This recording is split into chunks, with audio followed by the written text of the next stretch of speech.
Rasheeda and Kirk Frost had lived their marriage under a spotlight so bright that every misstep, every apology, and every attempt at redemption became public record. For years, their highs and lows were packaged into episodes of love and hip-hop. Atlanta, consumed by millions who laughed, argued, and judged as if they themselves were seated in the Frost household. Their brand was survival. No matter how messy things got, no matter how humiliating Kirk's betrayals became or how many castmates like Kay, Michelle, Mendices, or Yandy dragged their names through the mud, Rasheeda and Kirk always managed to stand side by side, smiling through the chaos like two soldiers too stubborn to surrender. But this time, the battlefield was no stage, and the war was no storyline written by producers. This time, the allegations weren't about infidelity or pride. They were about blood, bullets, and the unthinkable possibility that the Frost name had become entangled in a murder. The tragedy hit the Atlanta streets like a thunderclap. T. Hood, a 33-year-old rapper slowly carving his place in the city's underground scene, was gone, taken down in a hail of bullets that police instantly described as a targeted attack. For casual fans, T. Hood might have been another name trying to break through, but for those inside the circle, there was no mistaking his presence. He wasn't just a rapper. He was Kelsey Frost's boyfriend. The quiet one. The one who didn't chase cameras or storylines. The one who seemed like a rare oasis of stability in a family drowning in drama. And now, with his death, that oasis became the epicenter of suspicion that it didn't take long for grief to turn into accusations. Within hours, the internet lit up with hashtags, conspiracy threads, and amateur investigators zooming into old Instagram posts like they were trained FBI agents. But the gasoline on this fire came directly from T. Hood's own sister. Devastated, furious, and unwilling to be silent, she went live on social media with accusations that ricocheted across every blog and gossip site in minutes. According to her, this wasn't random. She believed the Frost family was involved. She didn't mince words. She named names.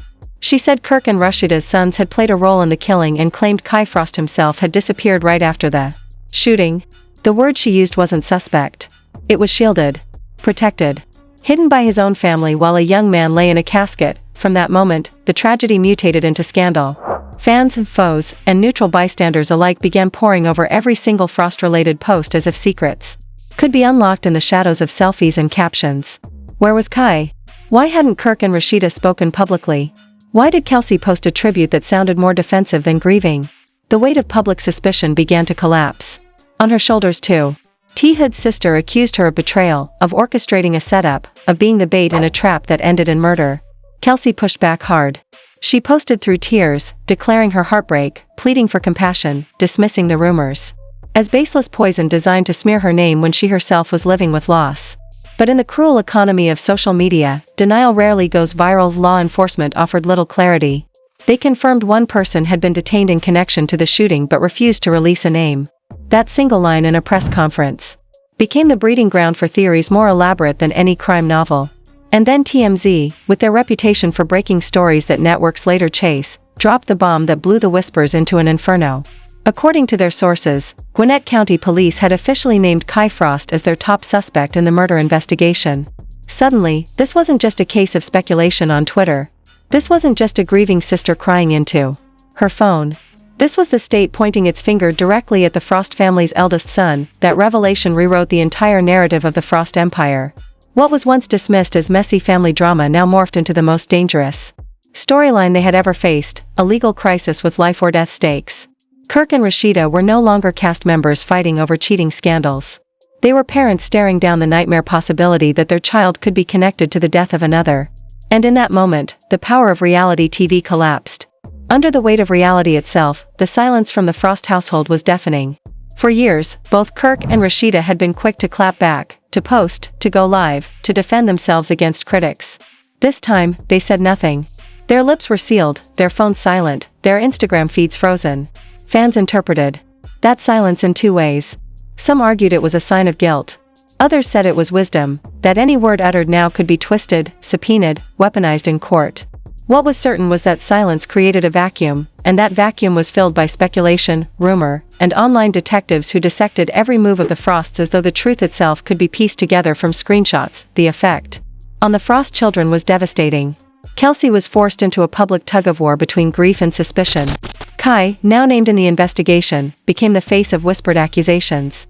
Even the younger children, Carter and Kingston, were pulled into the storm, their names trending not for achievements but because of the sins their last name now carried. It was no longer just a Frost scandal. It was a Frost family implosion. The wider love and hip-hop community reacted with predictable chaos.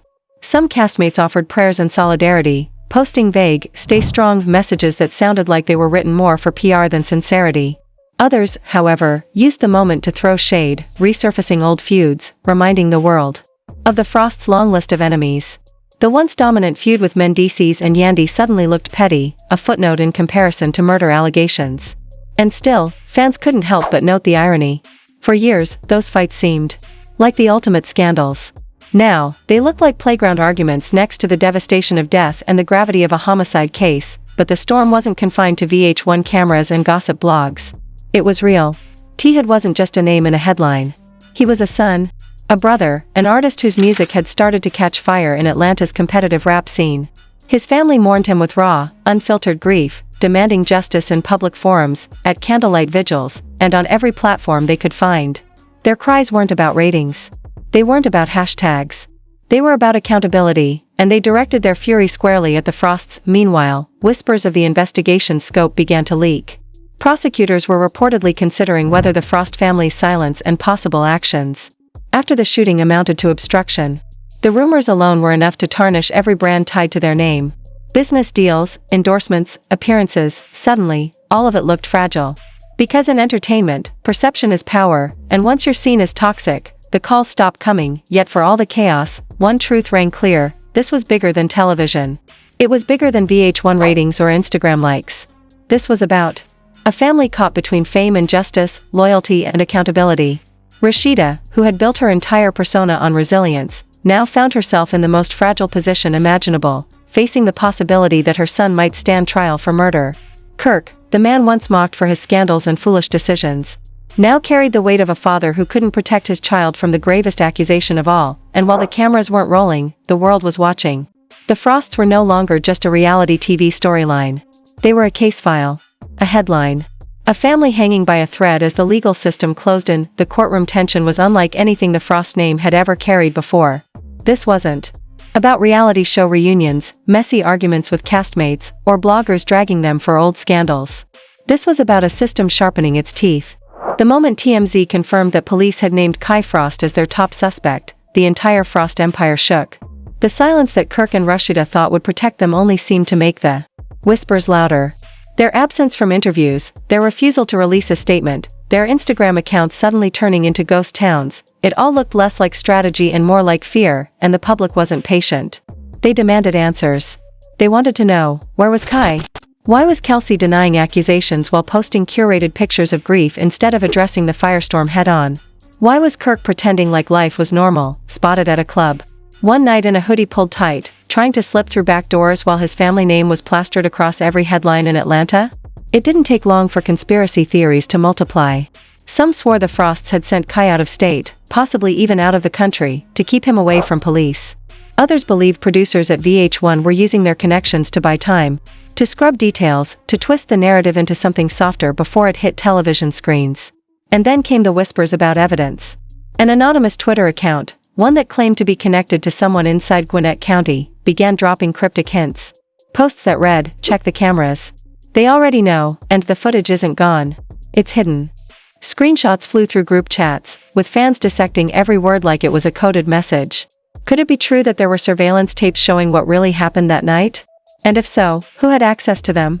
Why weren't they released? The longer law enforcement held back, the more the streets filled in the blanks. Neighbors claimed cameras had been installed all around the Frost property, yet police reports blandly stated, no footage available. That contradiction poured gasoline on the fire. Activists demanded transparency. Blogs screamed cover-up. Even casual fans who didn't follow love and hip-hop closely found themselves sucked into the saga, because this wasn't just a reality TV scandal anymore. This was starting to smell like Atlanta politics, power moves, and connections behind the scenes that reached further than anyone realized. Inside the Frost home, the tension was unbearable. People close to the family whispered that Rasheeda barely slept, pacing her home at night, phone in hand, scrolling through endless posts accusing her children of being killers. Kirk, for all his bravado in the past, was now described as broken, snapping at anyone who mentioned Kai's name. He had always prided himself on control, on managing narratives, on finding a way to spin even the worst of his mistakes. But this was uncontrollable. This was a storm too big for spin. The pressure only grew when T. Hood's family decided to speak directly to the press. At a candlelight vigil, his sister stood at the microphone, her voice trembling but sharp enough to pierce through every camera lens pointed at her. "We know who did this," she declared, tears streaking her cheeks. "We know who's protecting him. And we won't stop until justice is served." That clip went viral within minutes. Hashtags exploded. Hashtag Justice for T. Hood trended nationwide. The Frost name was dragged into every conversation about accountability, privilege, and celebrity protection. It was no longer just about Kai, it was about what the Frost family was willing to do to shield their own, and that was when the leaks began. A mysterious envelope reportedly arrived at Rasheeda's lawyer's office, much like a plot twist in a movie. No return address. No explanation. Just a thick stack of papers and a note that read, "Follow the trail." The documents, according to whispers in the courthouse halls, contained bank transfers, receipts, and names that connected Kai to payments made in the days before T. Hood's death. Whether they were authentic or fabricated didn't matter in that moment. What mattered was that the story now had another thread of conspiracy. Blogs ate it up. Memes went wild. TikTok detectives created timelines linking Kai to everything from late-night phone calls to suspicious car rentals. They compared Instagram posts, matched outfits from one night to cars spotted in grainy photos, and dissected every rumor like it was gospel. Forensic accountants weren't the only ones hunting for receipts. The public had deputized itself as an investigation unit, combing through social media for the tiniest detail that could be turned into proof.as. The noise grew louder, legal experts started weighing in. Television analysts speculated on obstruction charges, accessory allegations, even the possibility that Kirk and Rasheeda themselves could face legal trouble if it was proven that they helped hide Kai. Every segment ended the same way, with the acknowledgement that this case wasn't just about guilt or innocence.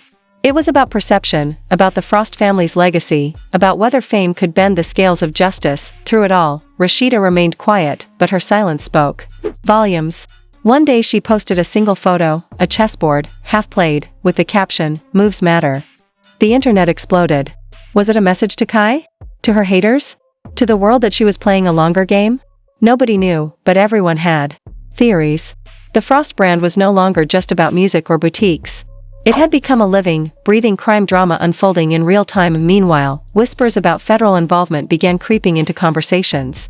Could it be that Kai's case wasn't just a state matter anymore? Some speculated that certain financial trails, suspicious bank accounts, and unexplained transfers were drawing the eyes of agencies far more powerful than Gwinnett County Police. It was just a rumor at first, but in scandals like this, rumors are enough to set the streets on fire.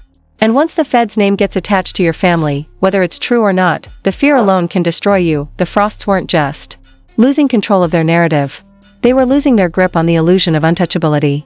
For years, no matter what Kirk did, no matter how messy things got, they always survived.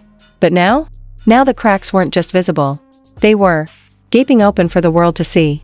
Rasheeda could post a smile, Kirk could go live with a motivational rant, but the stain of being connected to murder allegations wasn't something you could filter away, and just when it seemed like things couldn't possibly escalate further, word began spreading that a witness, someone close to both Kai and T. Hood, was ready to talk. No one knew their name, no one knew exactly what they'd say, but the very existence of a witness was enough to shift the entire energy of the case. Suddenly, the Frosts weren't just battling the media or the public's perception. They were staring down the possibility that someone from their own circle might be the one to unravel everything. For the first time in years, the Frosts looked vulnerable. And in Atlanta, vulnerability doesn't go unnoticed.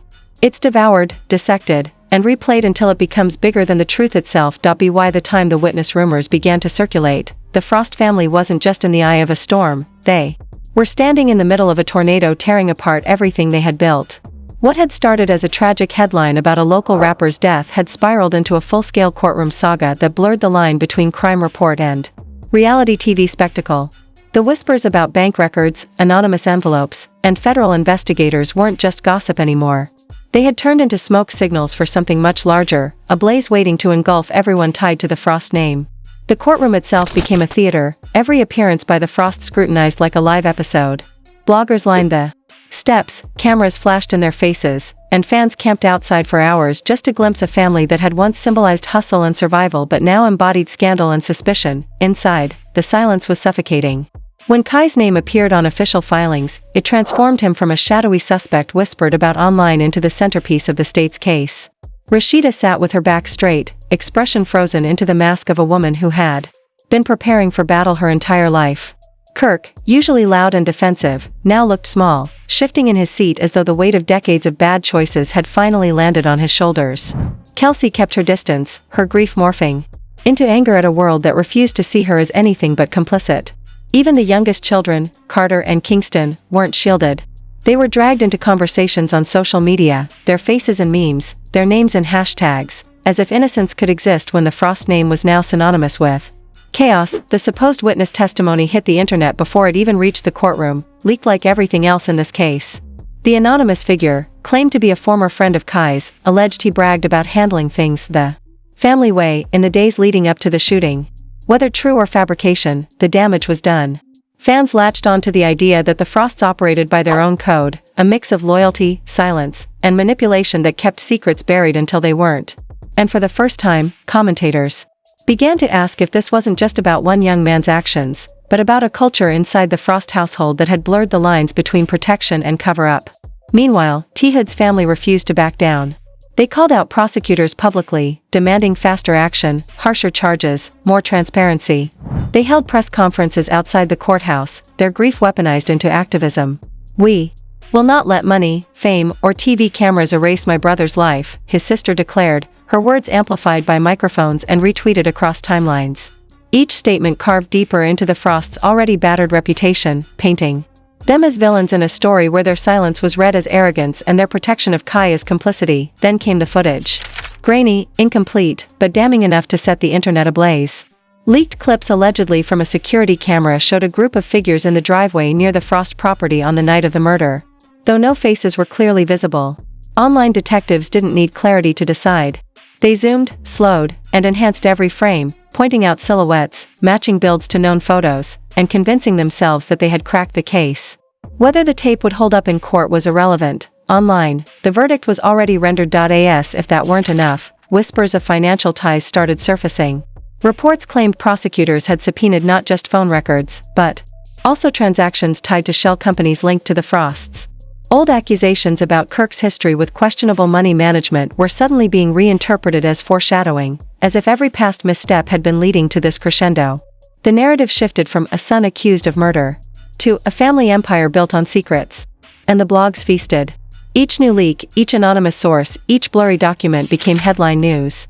The Frost brand, once shaky but salvageable, now looked radioactive. Rasheeda tried to hold the line. She posted sparingly, her captions cryptic but defiant, like a queen refusing to abdicate even as her castle burned. One night she went live, not to rant or to plead, but to sit silently at her boutique office desk, a folder labeled "Receipts" in front of her. She didn't open it. She didn't need to. The image alone was enough to send fans into a frenzy, speculating about what she knew, what she had kept, and how much of it could change everything if revealed. It was the kind of silent performance that reality stars dream of, except this wasn't scripted, and the stakes were far beyond ratings. The courtroom battles dragged on. Each hearing felt like a season finale cliffhanger, with lawyers sparring, evidence teased, and new names dragged into the spotlight. Associates flipped. Old friends gave interviews. Former employees of the Frost suddenly remembered stories that painted a picture of a family constantly skirting the edge of legality. Whether those stories were true didn't matter, the public devoured them. The Frosts weren't just fighting prosecutors. They were fighting perception, and in that arena, they were losing badly, and yet, through it all, Kai remained a ghost. Rumors of sightings surfaced. Someone swore they saw him in a distant suburb, another claimed he was hiding at a cousin's house, but no one could confirm. His absence became its own headline, its own scandal. Was he missing? Was he hiding? Was he being shielded? Each possibility made the Frost family look worse, their silence twisting into the shape of guilt. As the weeks turned into months, the Frosts found themselves isolated. Business partners pulled away. Networks grew cautious.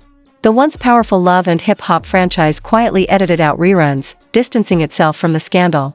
Even fellow castmates, once eager to share screen time with Kirk and Rasheeda, began dropping subtle shade, pretending they had always known the Frost empire would crumble. Friends turned into witnesses. Fans turned into critics. And the Frosts? Once masters of survival, now looked like relics of a reality TV era destroyed by the reality they couldn't control. The case hasn't ended yet. No final verdict has been rendered. No judge has slammed a gavel with the word guilty or innocent. But in the court of public opinion, the Frosts are already serving a sentence. Their empire, their brand, their carefully crafted image of resilience, shattered. They are no longer the couple who fought through infidelity and humiliation on camera. They are the family who may forever be tied to the death of a young man whose music had only just begun to make waves, and maybe that's the darkest truth of all. In a city built on image, in an industry that thrives on scandal, sometimes the damage isn't in the evidence presented in court, but in the whispers that never die. The Frost family will keep fighting. Rasheeda will keep posting. Kirk will keep trying to control narratives. Kai's name will keep haunting headlines. But the world has already changed the way it sees them. From stars to suspects. From survivors to symbols of what happens when fame, family, and tragedy collide. For the Frosts, there is no edit button. No reunion episode to patch things up. No storyline to rewrite. Only the harsh glare of truth, the endless echo of gossip. And the reality that this time, the cameras won't stop rolling.